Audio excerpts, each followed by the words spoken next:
This is Gene Lance on the Workers Beat Extra, broadcasting out of Dallas, Texas. But I want to find out what happened in our sister state of Oklahoma. So I checked with an activist up there. What's your name? Hi, my name is Brad Jansen. I'm in Tulsa area. You're in Tulsa, Oklahoma. Yes. And you have a couple of issues on the ballot that are of consequence for the state, right? Something about healthcare?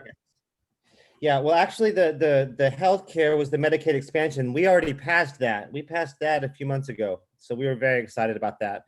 And that was it was a close election, and it was a really good thing. I mean, Oklahoma's a very red state. It kind of shows that even in a red state like Oklahoma, people care about some of these issues like healthcare. And you expect Trump to get a large part of the vote in Oklahoma, right? Unfortunately, that is the case. Yes.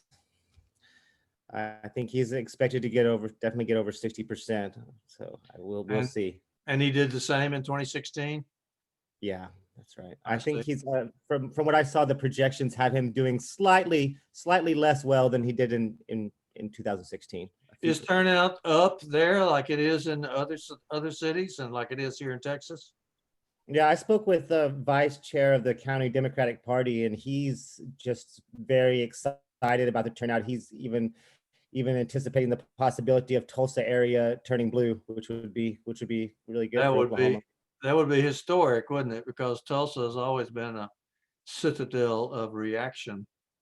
Yeah, sure. From the time they burnt down the entire African American community, they've made their reputation as being pretty far to the right.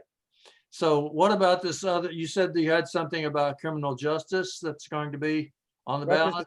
There's a state question 805, which basically it prohibits using past nonviolent felony offenses as a reason to increase the sentences for new nonviolent felony sentences. So it's a very moderate reform, but it would reduce our prison population, which is extremely high in Oklahoma.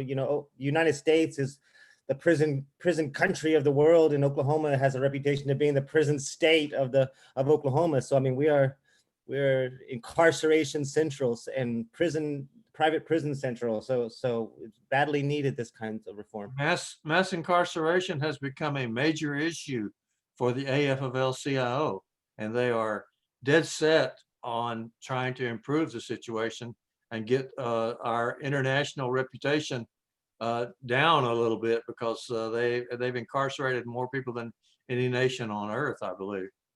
Yeah, no, it's incredible. I mean, and then the private profit. I mean, the private prisons on top of that. I mean, why somebody needs to be making money, off of locking people up while we lecture other countries about human rights abuses and stuff. We're locking people up for profits. It's pretty incredible. Okay, so that's Brad Jansen, and that's kind of the rundown on Oklahoma. Do you have anything to add about your state?